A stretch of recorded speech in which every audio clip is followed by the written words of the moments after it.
Bonjour à vous tous et bienvenue. Je vous rappelle que pour ne pas manquer les prochaines vidéos, il vous suffit de vous abonner à la chaîne et activer la petite cloche. De plus, n'hésitez pas à laisser un commentaire et mettre un petit j'aime si cette vidéo vous a plu. Merci. Aujourd'hui, quatrième et dernière partie de la découverte de Crépy-en-Valois avec quelques anecdotes intéressantes et les infrastructures de la commune. Avant toute chose, je tiens ici à remercier Monsieur Cassier-Lionel, mon beau-père, pour le prêt de sa collection de cartes postales, Madame Marion Roux-Durand et Monsieur Tomasini pour leur aide inestimable et Monsieur Pichelin pour son accueil. Je remercie aussi toutes les personnes qui m'ont ouvert leurs portes et laissé filmer leur maison et les trésors qu'elles recèlent. Et c'est vraiment du fond du cœur que j'adresse un énorme merci à toutes ces personnes. Nous voici donc de retour à Crépy. Moi qui voulais au départ ne faire que 3 parties, je m'aperçois que Crépy a beaucoup plus de choses à dire et à montrer que ce que je ne pensais. Si les 2 premières parties étaient basées sur le livre Crépy-en-Valois 1000 ans d'histoire de M. Jean-Marie Tomasini, je ne peux pas ignorer le livre de M. Robert Barrier, enfant du pays, Crépy-en-Valois histoire anecdotique, qui regorge de petites histoires et de détails fort intéressants. C'est pourquoi je vais dans cette 4e partie me faire l'écho de ce livre et vous conter quelques anecdotes de Crépy. Et je finirai par les infrastructures de la ville. C'est ainsi que l'on apprend que, alors que le bourg de Crépy était enfermé dans sa première enceinte, les habitants, pour en sortir, utilisaient la porte aux Ointiers qui se trouvait au début de l'actuelle rue Jeanne d'Arc, après la place du Pilori. À l'emplacement de l'actuelle place de la République se trouvaient les jardins du château. Selon Robert Barrier, qui disait jardin disait culture et par déformation donnait couture. C'est sous ce nom officiel que la place de la République apparaît dans un plan cadastral du 19e siècle. Mais il existe une autre version qui nommait cet endroit place de la Coulture, qui faisait référence au marché agricole aux bestiaux et les ventes en gros, par opposition à la halle couverte du centre-ville où l'on vendait au détail. Cette place était la plus importante de la ville. À l'origine, elle était fermée et à son angle nord-ouest se trouvait l'imposante porte de Compiègne. De nos jours, on la trouverait à droite de l'entrée de la rue Faidherbe en partant de la place de la République et en descendant vers les remparts. D'ailleurs, on peut encore voir dans un mur les traces de cette ancienne porte. C'était une des entrées principales qui permettait aux voyageurs et commerçants d'entrer dans la ville. Cette porte fut détruite en l'an 1788. Au nord-est de la place se trouvait la porte des Pourceaux. Elle était destinée au passage du bétail arrivant à Crépy, notamment des ports dont il se faisait grand commerce. Elle fut fermée en 1640 et plus tard une maison fut construite à son emplacement. Entre ces 2 portes existait une petite ruelle qui conduisait à ce qu'on appelle maintenant le chemin de ronde. Au milieu du 19e, il fut décidé de percer la place de la République à l'est afin de construire une nouvelle route menant à Compiègne. On acheta et détruisit la maison qui se trouvait sur le passage, des murs de soutènement furent construits et ainsi fut créée la route de Compiègne que nous connaissons maintenant. En 1900, la place était entourée de 37 maisons. C'est en 1969 que la place devint un parking, perdant ainsi son aspect ancestral. Près de cette place se trouve la rue Albert de la Fosse, qui en fait existe depuis la destruction d'une maison en 1918 et qui se situait entre le 90 et 94 de la rue Nationale. Elle fut d'abord nommée la rue sans nom et la rue du Chou. Pourquoi la rue du Chou ? Eh bien parce qu'à son angle vivait un monsieur Trognon, et que c'était la rue du Chou car le Trognon était au bout. Il reste dans cette rue les vestiges du portail de l'auberge des Trois Maillets qui s'y trouvait jadis. De même que pour la rue Albert de la Fosse, la rue Gaston d'Orléans n'existait pas et la maison qui s'y trouvait accueillait une petite chapelle, dite chapelle Saint-Antoine ou chapelle Saint-Antoine d'Échange, qui fut construite au XIVe siècle. En 1631, elle était à l'abandon et fut vendue aux pères Capucins le 21 avril 1648 pour faire un chemin et un passage leur permettant d'aller de leur couvent au centre-bourg. Parallèlement, les pères Capucins obtinrent l'autorisation de percer une porte dans le mur d'enceinte de la ville. Le percement de cette porte et la démolition de la chapelle créèrent donc cette rue Gaston d'Orléans. Dans la rue Nationale, qui se nommait autrefois la Grand Rue, se trouvait en lieu et place de la Fontaine, à l'angle de la rue Jeanne d'Arc, la halle. Cette halle, utilisée par les bouchers, fut démontée le 18 février 1889. À cet endroit de la rue Nationale, plusieurs maisons possèdent de très belles caves voûtées. D'ailleurs, voici la cave du restaurant La Fleur de Sel qui mérite vraiment le détour. La rue Jean-Jacques Rousseau, qui s'appelait Chemin de Dunkerque, était elle aussi occupée jadis par une maison appelée La Bouteille et qui fut détruite aux environs de 1887. En fait, autrefois, tout le côté droit de la rue Nationale, à partir de la Fontaine et en montant place de la République, était entièrement occupé par des maisons. Et de l'autre côté de ces maisons, derrière leur jardin, se trouvait une des enceintes de la ville. À partir de la rue Jean-Jacques Rousseau et en descendant place Michel Dupuis, la Grande Rue devenait la rue des Couteliers.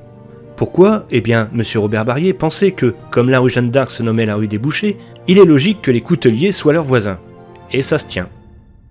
Cette rue conduisait jusqu'en 1814 à la Porte du Pan. Porte du Pan qui donna son nom à la petite place qui s'appelle maintenant la place Michel Dupuis. Dans cette rue des Couteliers, les anciennes maisons numéro 23 et 25 furent la propriété de M. Moret. La ville en fit l'acquisition en 1773 pour y établir la maréchaussée et un lieu de réunion pour les assemblées de la ville qui n'avait plus d'hôtel de ville depuis 1396. Les réunions, après s'être déroulées en plein air, se sont tenues dans le donjon du château. Robert Barrier ajoute dans son livre que l'ancien hôtel de ville n'a pas été détruit par des bombardements en 1914, mais simplement détruit par la ville de Crépy en 1935 pour laisser la place à la nouvelle salle des fêtes.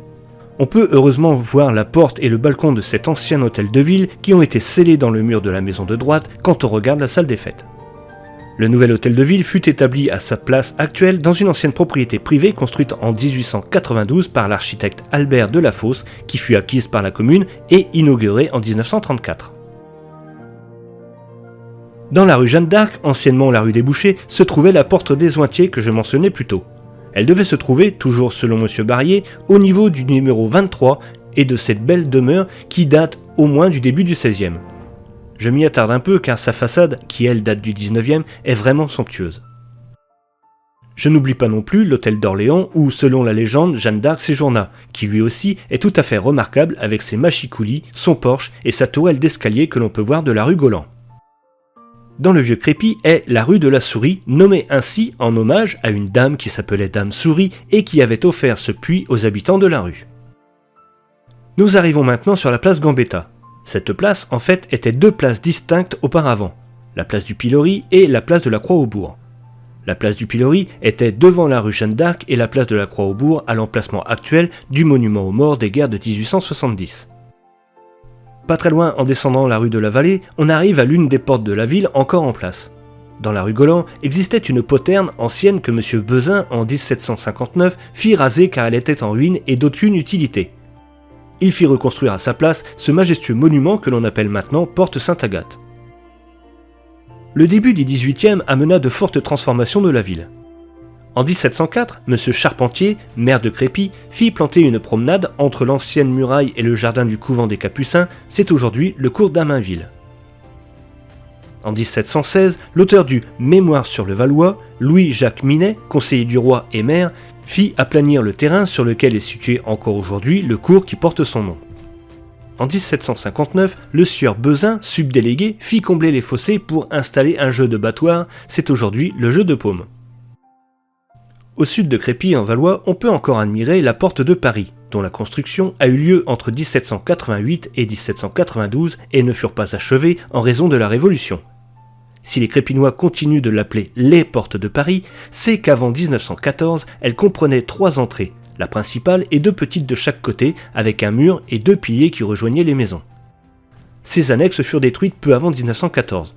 Donc de nos jours, il est plus judicieux de dire la porte de Paris. Mais après, c'est vous qui voyez. La porte de Paris a été classée au monument historique en 1951. N'oublions pas non plus la porte Saint-Lazare qui se trouvait au niveau de l'entrée du supermarché rue Saint-Lazare. Elle fut construite en 1757 et 1758. Un pilier fut détruit par un char américain en 1944 et le pilier restant fut enlevé en 1980. Je trouve fort dommage que ce pilier n'ait pas été transposé ailleurs de façon à garder une trace de ce monument. Certaines rues de Crépy portent le nom de personnes probablement inconnues des jeunes générations et même de ma génération, mais qui méritent que l'on en parle. Ainsi, la rue Jean Turquin, à l'ouest de la ville, fut nommée ainsi en l'honneur d'un jeune garçon de Crépy qui fut tué par une bombe le 20 mai 1940, le jour de son 20e anniversaire. Ou encore la rue Bernard Play, artisan plombier, qui fut fait prisonnier en 1940 et, n'osant pas revenir à Crépy, resta sur Lyon où il fut de nouveau arrêté et envoyé dans un camp de concentration d'où il ne revint jamais. La rue Marie-Rothsen est en honneur d'un homme qui fut abattu en sortant d'un abri avenue de Senlis après un bombardement. Étant un homme de couleur, les Allemands, croyant avoir affaire à un parachutiste de l'armée américaine, le tuèrent à la mitrailleuse. La rue Henri Laroche est en mémoire d'un homme originaire aussi de Crépy qui fut lui aussi une victime de la guerre. Il fut condamné à 1 an de prison à Amiens pour insulte à un homme qui travaillait au dépôt de paille de l'armée allemande à Crépy. Malheureusement pour lui, il fut fusillé le 30 avril 1942, ainsi que plusieurs autres otages en représailles du déraillement d'un train allemand près de Caen le 16 avril 1942. La rue Gilbert Desnoyelles est-elle dédiée à un habitant de Crépy porté disparu durant la Seconde Guerre mondiale. L'avenue Paul Pochet que je viens de découvrir est en l'honneur de ce chef de district de la SNCF responsable de la résistance à Crépy. Il fut arrêté le 7 décembre 1943, déporté en 1944 pour Buchenwald et décédé le 12 août 1945 en déportation. Sur le monument aux morts, il est prénommé Francis. Ces noms de rues qui font hommage aux victimes de guerre nous mènent tout naturellement aux 2 monuments aux morts de Crépy. Le premier, qui se trouve place Gambetta, est en l'honneur des soldats tombés durant la guerre franco-allemande de 1870. Le deuxième est celui dont je parlais dans ma deuxième vidéo, créé par le sculpteur Albert Bartholomé en l'honneur des soldats de la Première et Seconde Guerre mondiale, et se trouve dans le square Saint-Thomas. Je ne connais que 2 calvaires à Crépy, un se trouve à l'intersection de la rue Golan et de la rue des Fossés, et un autre à droite avant le tunnel de la SNCF en allant vers le centre-ville. Mais il y en avait sûrement d'autres qui ont malheureusement disparu. À Bouillan, on en trouve un en bois dans la rue de l'église et un autre calvaire se trouve près de la grande ferme d'Azemont. Après ces anecdotes, voyons les infrastructures. La ville de Crépy-en-Valois compte environ une centaine de commerces et 250 entreprises. On peut y trouver tous les commerces nécessaires, restaurants, pharmacies, boulangeries, banques, agences immobilières, etc. Pour la restauration, une vingtaine de restaurants, une dizaine d'établissements de restauration rapide, un salon de thé, une dizaine de cafés et 5 traiteurs sont présents dans la ville. On y trouve en plus 5 supermarchés, 3 épiceries et un magasin de drive. On trouve aussi 2 magasins de jardinerie, un magasin de bricolage et tout ce qu'il faut pour l'entretien de votre auto. Il y a aussi 2 hôtels, 4 gîtes et la cabane au loup dont je vous mets le lien en description.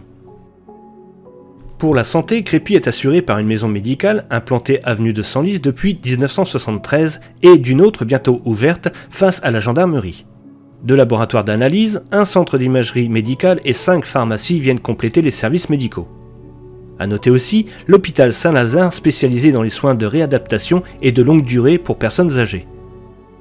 C'était en fait autrefois une maternité de 1965 à 1984 et se trouvait face à l'hospice Saint-Michel fermé en 1991 et détruit peu de temps après pour laisser place à la résidence pour personnes âgées des Hortensias. Résidence qui, avec celle des Lilas, sont les 2 résidences pour personnes âgées de la ville. Crépy comprend aussi 2 maisons de retraite, 2 centres pour les personnes handicapées et l'école de Crolly pour les enfants autistes et handicapés. Je n'oublie pas non plus les 2 cabinets de vétérinaires pour nos amis les animaux. Pour l'enseignement, Crépy dispose d'un lycée professionnel, de 2 collèges, de 4 écoles élémentaires et maternelles avec l'école Charles Péguy, l'école Jean Cocteau, l'école André Malraux et l'école Gaston Ramon, ainsi que l'école maternelle Jacques Prévert et l'école élémentaire Jean Vassal. L'école Sainte-Marie est une école maternelle et élémentaire privée. La commune dispose d'une médiathèque, d'un centre culturel MJC, d'un cinéma récent de 4 salles, d'une bibliothèque historique et le musée de l'Archerie et du Valois bien sûr. Il y a aussi plusieurs lieux d'enseignement artistique qui vont devenir un conservatoire de musique et de danse à rayonnement intercommunal. L'office de tourisme est là bien sûr pour vous accueillir et vous informer des festivités et de la découverte du Valois. Office de tourisme qui fut ouvert à Crépy en 1933 et qui se trouvait à ses débuts à côté de la gare. Dans le bâtiment appelé la Passerelle se trouvent entre autres la CCPV, la mission locale, l'éveil cantonal et le centre des finances publiques. Pour ce qui est du sport, Crépy est souvent cité comme étant l'une des places fortes françaises du tir à l'arc et qualifiée parfois de cité de l'archerie. D'ailleurs, Crépy a accueilli le bouquet provincial à plusieurs reprises. 1899, 1925, 1938, 1949, 1965, 1976 et 1993. Mais il n'y a pas que le tir à l'arc. Crépy compte beaucoup d'associations sportives ainsi que beaucoup d'infrastructures comme le complexe sportif Patrice Cauvin qui accueille le stade de foot municipal, le stade de rugby, les terrains de tennis, athlétisme et de VTT. La pétanque se pratique sur le cours Minet et un terrain de boules lyonnaise se trouve sur le cours du Maréchal Foch. Crépy compte aussi plusieurs salles de sport. Il y a aussi 2 city-stades et une aire de skateboard. Et depuis 2010, le centre aquatique Avenue des Érables a remplacé l'ancienne piscine de Jérém. La ville de Crépy-en-Valois a été labellisée Terre de Jeux 2024 et a été retenue comme centre de préparation aux Jeux Olympiques et Paralympiques de Paris 2024 pour le judo, taekwondo et la boxe. On trouve aussi quelques aires de jeux pour jeunes enfants et beaucoup d'espaces verts et de places fleuries qui fait que Crépy est distingué 3 fleurs aux villes et villages fleuris. Sans oublier le parc Sainte-Agathe, lieu de grands rendez-vous de Crépy tels que les feux de la Saint-Jean, les Floralies et Terroirs ou encore les cochons de Crépy. Il y a aussi le parc de Jérém pour quelques promenades dans un havre de paix qui accueille dans un enclos des daims, des chèvres, des cochons chinois. Mais aussi bien d'autres petits animaux et oiseaux que vous croiserez peut-être lors d'une balade en famille, en amoureux ou seul dans cet écrin de verdure ouvert en 1978. Ce parc a été consacré refuge pour la biodiversité par la Ligue pour la protection des oiseaux. Cette année, une nouvelle animation y a eu lieu, la fête du parc de Jérém, qui rassemblait des ateliers, des conférences, des expos photos et bien d'autres animations. Comme nouvelle animation dans Crépy, la course de caisse à savon a eu lieu il y a quelques semaines et a attiré beaucoup de monde et verra bien sûr une 2e édition l'année prochaine. La zone industrielle de Crépy comprend 3 zones et depuis peu sur la D25 a été créée une zone commerciale encore en expansion aujourd'hui. Depuis 2011, Crépy a mis en place un service de bus gratuit desservant toute la ville du nom de Cyprès. Il y a boulevard Victor Hugo, les bâtiments de la Croix-Rouge et de l'épicerie sociale où les bénévoles sont toujours les bienvenus. Pour la sécurité et la sûreté, Crépy bénéficie d'une gendarmerie qui a déménagé récemment, qui se trouvait avenue Pasteur et encore avant rue Saint-Lazare. Un poste de police municipale et une caserne de pompiers bénéficient eux aussi de nouveaux locaux depuis 2007 pour les premiers et 2016 pour les seconds. Je termine par RVM, Radio Valois-Mulsien, une radio locale située place Jean-Philippe Rameau et qui est une station de radio associative qui diffuse ses programmes vers le sud-est du département de l'Oise et plus particulièrement vers le Valois et le Mulsien, comme l'indique son nom. Créée en 1984, sa première émission sera diffusée le 19 mai 1985 à partir du site de Bay. C'est en 1999 que les studios et bureaux déménageront à Crépy. Voilà, c'est ici que se termine la découverte de Crépy-en-Valois. Bien sûr, je n'ai pas pu parler de tout ce qui fait de Crépy une petite ville agréable et attirante, ni de tout ce que l'on peut y trouver. Et je m'excuse si je n'ai pas mentionné certains établissements et associations. Mais à travers ces vidéos, j'ai voulu vous faire découvrir la ville de Crépy-en-Valois dans son ensemble et dans son histoire. Maintenant, c'est à vous de venir dans cette petite ville, de sortir dans ses rues et de découvrir le vieux Crépy et son musée. C'est à vous de regarder les façades qui racontent l'histoire de la ville et de remonter le temps en lisant les panneaux explicatifs. C'est à vous de venir admirer l'église Saint-Denis, l'église Saint-Martin de Bouillan, la collégiale Saint-Aubat et l'abbaye Saint-Arnaud. C'est à vous de vous balader à l'ombre des remparts en repensant aux comtes de Valois qui ont forgé l'histoire de Crépy. C'est à vous de flâner dans les rues du centre-ville pour profiter de l'animation et des nombreux commerces. C'est à vous enfin de partager mes vidéos pour qu'à votre tour vous puissiez faire découvrir cette passionnante petite ville. Crépy a tant à offrir qu'il serait dommage de ne pas en profiter. Que vous soyez crépinois, crépinoise, du Valois ou d'ailleurs, venez découvrir plus en détail la richesse historique de cette ville qui a vu passer des comtes, des rois, des ecclésiastiques, des soldats et une pucelle, mais aussi de simples marchands, des cochons, des ouvriers, des commerçants, des médecins, des touristes et des simples villageois, et qui n'attend que vous pour se révéler dans toute sa splendeur. Car oui, pour moi Crépy est une petite ville magnifique et qui vaut d'être mieux connue. Je vous remercie de m'avoir suivi à la découverte des villes et villages du canton de Crépy-en-Valois et on se retrouve bientôt pour la découverte du canton de Nanteuil-le-Haudouin. Je remercie aussi toutes les personnes qui se sont abonnées et j'attends vos commentaires avec impatience ainsi que vos pouces en l'air et n'hésitez pas à partager ces vidéos le plus possible pour faire connaître Crépy-en-Valois autour de vous. Pardonnez-moi si j'ai commis des erreurs et surtout j'espère avoir été à la hauteur de ce projet qui me tenait à cœur.